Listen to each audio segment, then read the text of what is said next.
찬송가 486장입니다.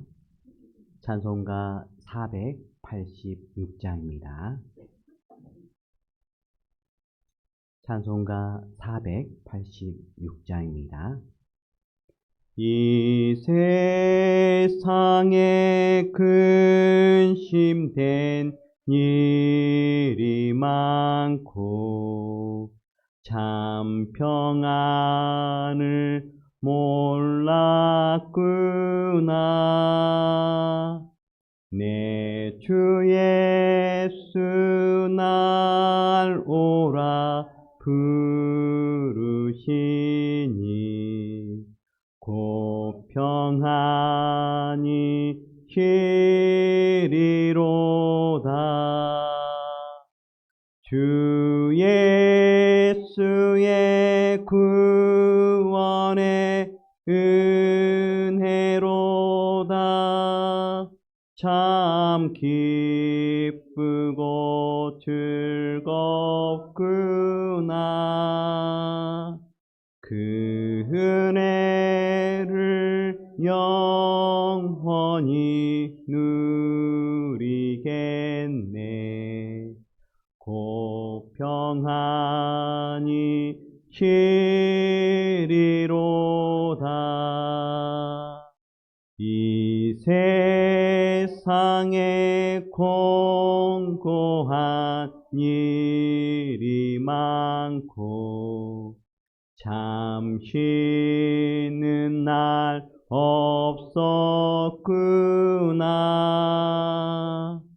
내 주 예수 날 사랑하시오니 곧 평안히 쉬리로다.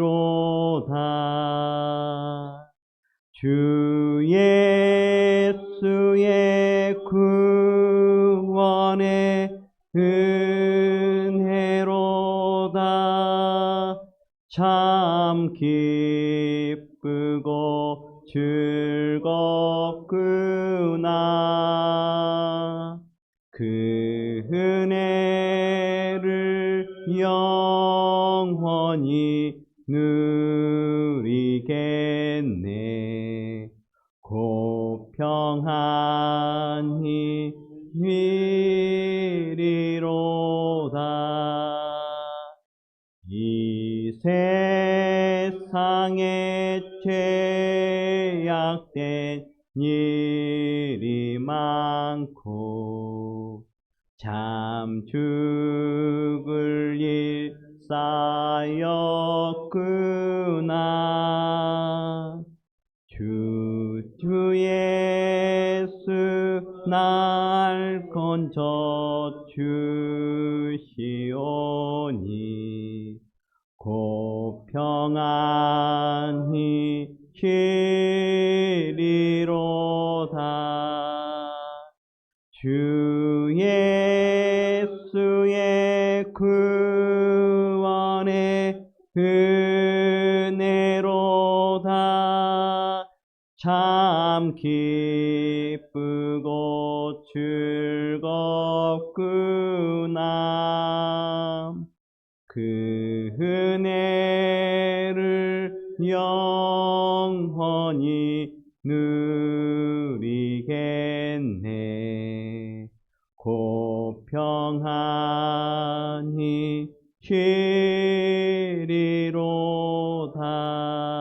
쉬리로다. 아멘. 하나님 말씀은 에스겔 18장 1절에서 20절 말씀입니다. 에스겔 18장 1절에서 20절 말씀 함께 교독하시도록 하겠습니다. 또 여호와의 말씀이 내게 임하여 이르시되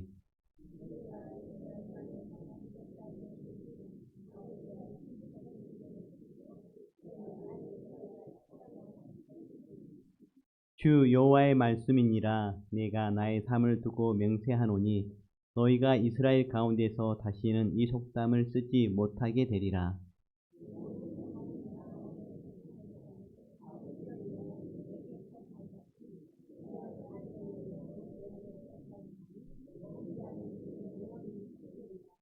사람이 만일 의로워서 정의와 공의를 따라 행하며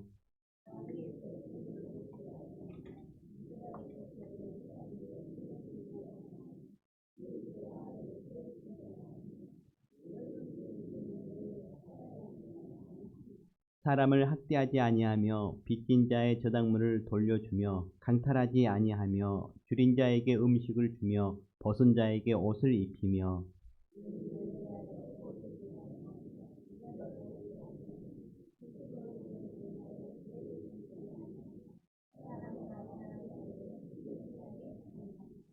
내 율례를 따르며 내 규례를 지켜 진실하게 행할진대 그는 의인이 반드시 살리라.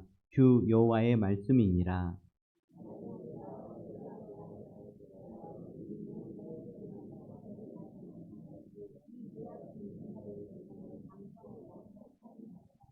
산 위에서 재물을 먹거나 이웃의 아내를 더럽히거나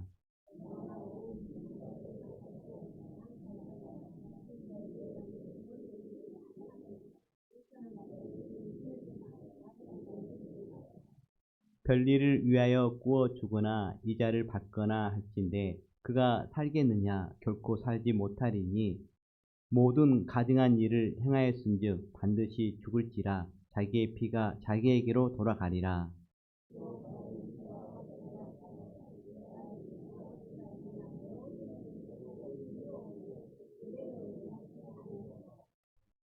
산 위에서 재물을 먹지도 아니하며 이스라엘 족속의 우상에게 눈을 들지도 아니하며 이웃의 아내를 더럽히지도 아니하며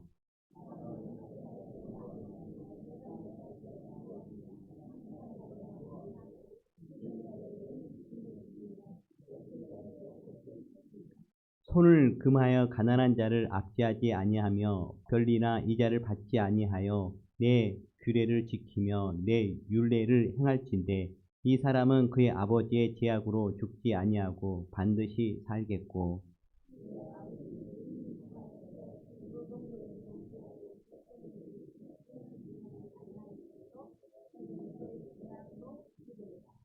그런데 너희는 이르기를 아들이 어찌 아버지의 죄를 담당하지 아니하겠느냐 하는도다.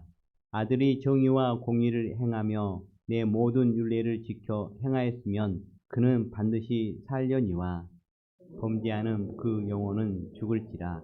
아들은 아버지의 죄악을 담당하지 아니할 것이요 아버지는 아들의 죄악을 담당하지 아니하리니 의인의 공의도 자기에게로 돌아가고 악인의 악도 자기에게로 돌아가리라. 아멘. 우리 속담 중에 잘 되면 내 탓, 안 되면 조상 탓이라는 속담이 있습니다. 이 속담과 비슷한 내용이 유다 백성들에게도 있습니다. 아버지가 신포도를 먹었으므로 그의 아들의 이가 시다라는 것입니다. 자기 죄는 돌아보지 않고 조상 탓만 하면서 하나님의 심판에 대한 책임을 회피하려는 것입니다. 그러나 하나님은 그 속담을 다시는 쓰지 못하게 하시겠다고 단호하게 말씀하십니다. 오늘 본문을 통해 하나님의 마음을 살펴보기를 원합니다. 1절에서 2절 말씀입니다. 다 같이 읽겠습니다. 또 여호와의 말씀이 내게 임하여 이르시되 너희가 이스라엘 땅에 관한 속담에 이르기를 아버지가 신포도를 먹었으므로 그의 아들의 이가 시다함 어찌 됨이냐. 하나님께서는 에스겔에게 임하여 말씀하십니다. 하나님은 아버지가 신포도를 먹었으므로 그의 아들의 이가 시다는 속담을 무슨 뜻으로 말하는지 물으십니다. 여기서 너희는 에스겔을 포함한 유다 포로들을 가리킵니다. 유다 포로들은 이 속담을 말하면서 자신들이 포로로 잡혀온 것이 자신들의 죄 때문이 아니라 부모와 조상의 죄 때문이라는 생각으로 사로잡혀 있었던 것입니다. 이런 상태에서는 우상 숭배의 죄를 철저하게 회개할 수 없을 뿐더러 우상 숭배로부터 완전히 돌아서기도 힘들 것이므로 하나님께서는 계속해서 그들의 오해를 정확히 언급하고 계시는 것입니다. 3절에서 4절 말씀입니다. 함께 읽도록 하겠습니다. 주 여호와의 말씀이니라. 내가 나의 삶을 두고 맹세하노니 너희가 이스라엘 가운데서 다시는 이 속담을 쓰지 못하게 되리라. 모든 영혼이 다 내게 속하지라. 아버지의 영혼이 내게 속한 같이 그의 아들의 영혼도 내게 속하였나니 범죄하는 그 영혼은 죽으리라. 이 속담과 관련해서 하나님은 하나님의 삶을 두고 명세하시며 이스라엘 가운데서 다시는 이 속담이 사용되지 않을 것을 단언하십니다. 그 이유는 죄를 범한 자, 바로 그 사람이 죽게 되기 때문입니다. 이는 유다의 포로들이 생각한 것처럼 세대를 넘어 죄가 적용되어 죽음을 맞는 것이 아님을 의미합니다. 그렇습니다. 하나님은 모든 영혼이 내게 속했다고 하셨습니다. 집단 전체를 뭉그트려서 보시는 것이 아니라 각 사람의 삶과 선택을 철저히 개별적으로 평가하시는 것입니다. 우리 인간은 상대방에게 쉽게 어떤 프레임을 씌워서 일반화하지만 하나님은 공정하고 정확하십니다. 우리 역시 하나님 앞에서 개인적으로 평가받을 것입니다. 다른 누구의 신앙이 우리 신앙을 보장해 주지 않습니다. 늘 하나님 앞에서 자신의 신앙을 점검해야 할 것입니다. 5절에서 9절 말씀인데요. 말씀 5절에서 6절까지만 함께 읽도록 하겠습니다. 사람이 만일 의로워서 정의로와 공의를 따라 행하며 산 위에서 재물을 먹지 아니하며 이스라엘 족속의 우상에게 눈을 들지 아니하며 이웃의 아내를 더럽히지 아니하며 월경 중에 있는 아내를 가까이하지 아니하며. 하나님께서는 세 가지 사항을 가정에서 말씀하십니다. 첫 번째는 한 남자가 의로워서 공의와 정의를 행하는 상황입니다. 먼저 그의 죄적 행위와 관련된 모습이 제시됩니다. 그는 우상숭배에 참여하지 않을 뿐만 아니라 우상에게 눈을 돌려 도움을 구하지도 않습니다. 또한 이웃의 아내를 범하지 않으며 아내가 월경 중에 있을 때 가까이 하지도 않는 경건한 삶을 살아갑니다. 이 사람은 빚진 자의 저당물을 강제로 빼앗지 않고 줄이고 벗은 자에게 자비를 베풉니다. 이자를 받으려고 돈을 빌려주거나 고리로 이익을 취하는 일도 없습니다. 이는 이웃 사랑에 관한 율법을 지키는 모습입니다. 또한 그는 불의를 멀리하고 사람과 사람 사이에 분쟁이 있을 때 공정한 판결을 내립니다. 그러므로 이 사람에 대한 하나님의 판결은 그가 의롭다는 것입니다. 하나님은 의로운 자가 누구인지 구체적으로 설명하여 주셨습니다. 그리고 그들은 반드시 살 것이라고 약속하십니다. 이는 단순히 육신의 생명을 보존하는 것이만이 아닌 하나님과 바른 관계 속에 사는 것을 의미합니다. 우리는 의로운 자의 생명을 지켜주시는 하나님을 믿는 사람들이니 우리의 일상의 행위가 하나님 보시기에 부끄럽지 않도록 늘 돌아봐야 하겠습니다. 우리 10절에서 13절 말씀인데요. 이번에도 우리 10절에서 11절까지만 함께 읽겠습니다. 가령 그가 아들을 낳았다 하자. 그 아들이 이 모든 선은 하나도 행하지 아니하고 이 죄악 중에 하나를 범하여 강포하거나 살인하거나 재물을 먹거나 이웃의 아내를 더럽히거나.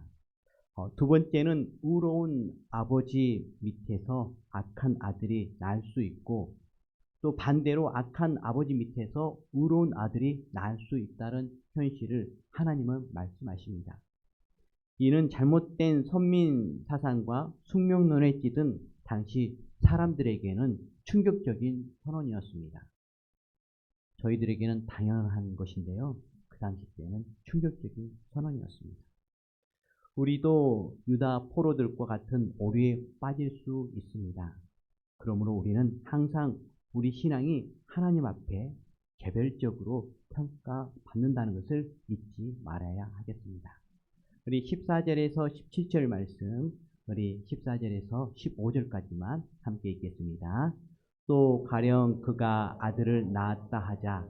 그 아들이 그 아버지가 행한 모든 죄를 두고 두려워하여 그대로 행하지 아니하고 산 위에서 재물을 먹지도 아니하며 이스라엘 족속의 우상에게 눈을 들지도 아니하며 이웃의 아내를 더럽히지도 아니하며. 세 번째는 앞선 악한 아들도 아들을 낳았는데 이 아들 역시 아버지를 닮지 않았다는 상황을 가정합니다. 아버지와 아들 모두 자신의 아버지를 닮지 않은 점에서는 동일하지만 손자의 경우에는 긍정적 의미에서 아버지를 닮지 않았다는 것입니다. 손자가 아버지가 행한 모든 악행을 보고 주의하여 그것들을 본받지 않았기 때문입니다. 따라서 이 손자는 할아버지와 같은 행위를 한다고 가정됩니다. 하나님은 이 손자에 대해 두 가지 판결을 내리십니다. 첫째, 이 사람은 그의 아버지의 죄악으로 인해 죽지 않는다. 둘째, 이 손자는 반드시 산다. 이는 그가 스스로 의를 행한 결과입니다. 그렇습니다. 악한 아버지 밑에서 자란 아들이 그 악행을 따르지 않고 의를 행하면 살 수 있습니다. 당시 사람들의 일반적인 인식과는 달리 하나님은 세대 간의 책임을 분명히 분리해 보셨습니다. 우리는 과거의 상처나 불리한 환경 때문에 낙심하고 위축되지만 하나님은 우리의 과거가 아닌 지금의 의로운 결정을 주목하고 계십니다. 그러므로 과거에 매이지 말고 늘 담대하게 선을 행해야 하겠습니다. 어떤 성도님이 이런 말씀을 하시더라고요. 저희들은 하나님의 자녀이기 때문에 어떤 가운데 있더라도 죄악 가운데 살더라도 아니 하나님 자녀로서 우리는 그냥 죄악을 행하는 그러한 마음과 모습이 있을지라도 자녀이기 때문에 천국에 가는 것은 당연한 거 아닙니까? 라는 말씀을 하시더라고요. 맞는 것 같은데 좀 많은 오류가 있습니다. 지금 이스라엘 백성들이 그 가운데 있습니다. 선민이고 하나님 선택한 이 세계에서 하나밖에 없는 민족입니다. 처음에는 하나님의 은혜 가운데 다 내려왔습니다.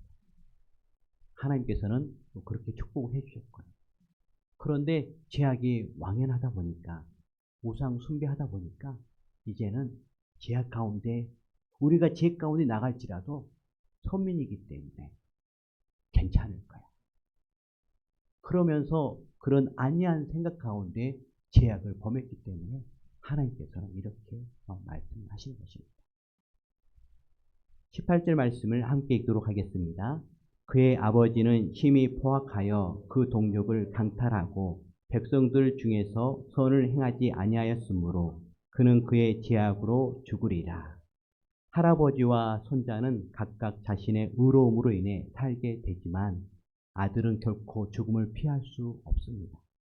이는 공동체 안에서 아들의 삶이 선이 아니라 포악과 광탈로 가득 차 있기 때문입니다. 아들은 자신이 저지른 죄로 인해 반드시 죽습니다. 19절에서 20절 말씀입니다. 함께 읽도록 하겠습니다. 그런데 너희는 이르기를 아들이 어찌 아버지의 죄악을 담당하지 아니하겠느냐 하는도다.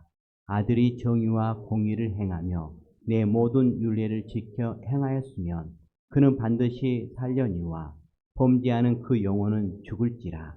아들은 아버지의 죄악을 담당하지 아니할 것이요 아버지는 아들의 죄악을 담당하지 아니하리니 의인의 공의도 자기에게로 돌아가고 악인의 악도 자기에게 돌아가리라.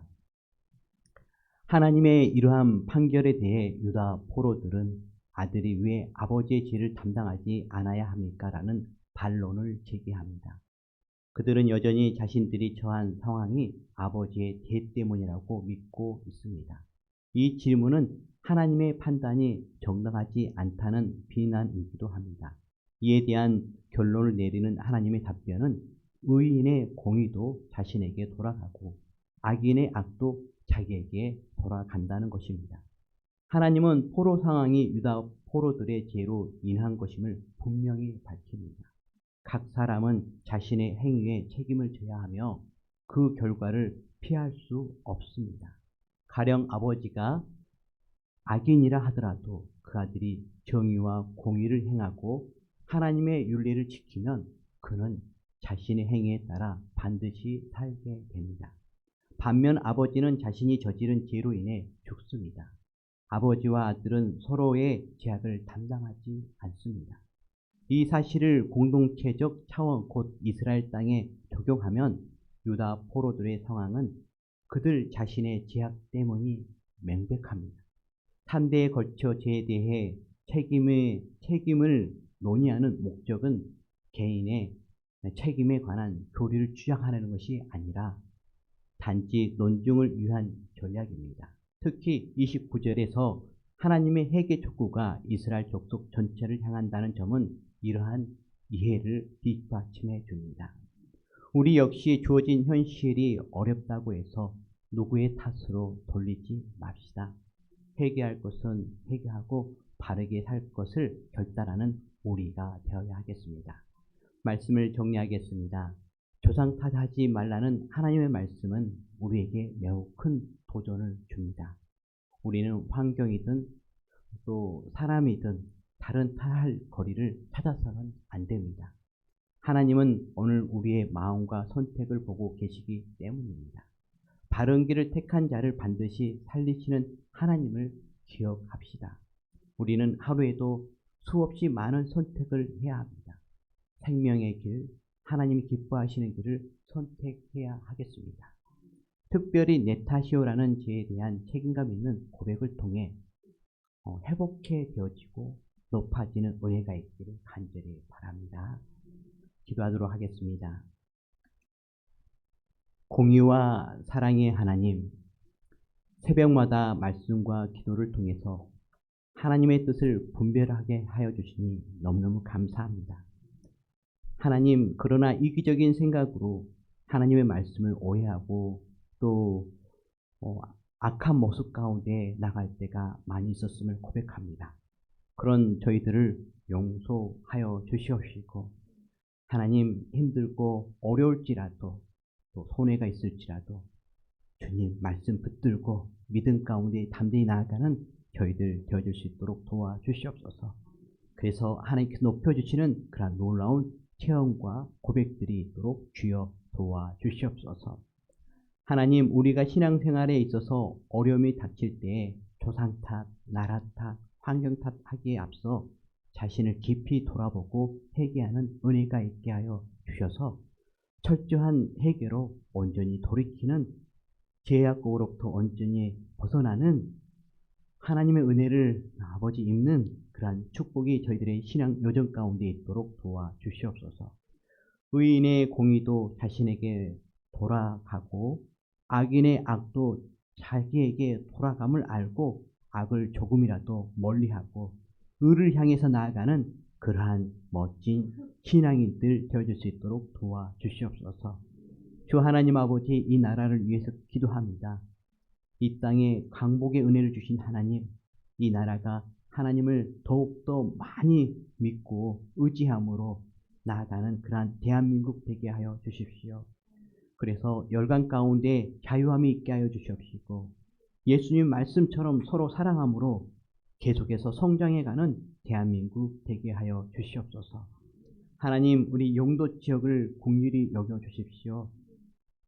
영적으로 깨끗한 우리 용도 모든 주민들 되어줄 수 있도록 도와주시옵시고 예수를 구주로 믿고 구원받는 이들이 곳곳에서 일어나는 은혜가 있도록 도와주시옵소서. 오늘 차봉사로 아버지 나아갑니다. 간접적으로 복음을 전하오니 시원한 차와 함께 주께로 돌아오는 이들이 많게 하여 주시옵소서. 그들이 마음에 감동이 있게 하여 주셔서 예수 그리스도를 구주로 믿는 은혜가 구원의 역사가 그들 가운데 있도록 도와주시옵소서. 주 예수 그리스도를 믿으라 그리하면 너와 내 집이 구원을 받으리라 하는 이 말씀이 그들의 마음판에 새겨져서 자신뿐만 아니라 또 가족까지도 주께로 인도하는 놀라운 기적의 은혜가 있도록 도와주시옵소서. 늘 이 새벽에 하나님 말씀을 깨닫는 은혜를 주셨는데에 주 하나님 아버지, 늘 그 말씀 마음판에 새겨서 조금씩 조금씩 예수님 닮아가는 은혜가 있도록 주여 도와주시옵소서. 예수님처럼 저희들 이 새벽을 깨워 아버지 매일 나아갑니다. 주님 은혜 베풀어 주셔서 저희들이 간구가 하나님께 상달되어질 뿐만 아니라 그 간구를 통해서 놀라운 은혜가 저희 주변에, 우리 가정에, 저희들 속한 공동체에 하나님 나라로 펼쳐지는 그러한 놀라운 열매들이 맺혀질 수 있도록 도와주시옵소서. 하나님 이 새벽에 주의 은혜를 더해주시옵시고 고쳐주시옵시고 하나님 아버지 그래서 놀라운 하나님의 그 사랑을 경험케 하여 주시옵소서. 하나님 가족을 위해서 간구하는 우리 성도님들이 있습니다. 주님 속히 그 간구가 이루어지게 하여 주시옵소서. 온 가족이 예수님 믿고 함께 예배하는 은혜가 있도록 주여 도와주시옵시고 온 가족이 모두 다 주 안에서 건강해지는 그러한 축복이 있도록 도와주시옵소서. 병원에서 치료 중에 있는 성도들이 있습니다. 하나님 어루만져 주시옵시고 검사가 가능케 하여 주시옵시고 회복되는 역사가 있도록 주여 도와주시옵소서. 온전히 치유되어지는 은혜가 있도록 도와주시옵소서. 이 모든 말씀을 예수 그리스도 이름으로 기도드렸습니다. 아멘. 하늘에 계신 우리 아버지, 아버지의 이름을 거룩하게 하시며 아버지의 나라가 오게 하시며 아버지의 뜻이 하늘에서와 같이 땅에서도 이루어지게 하소서. 오늘 우리에게 일용할 양식을 주시고 우리가 우리에게 잘못한 사람을 용서하여 준 것 같이 우리 죄를 용서하여 주시고 우리를 시험에 빠지지 않게 하시고 악에서 구하소서. 나라와 권능과 영광이 영원히 아버지의 것입니다. 아멘.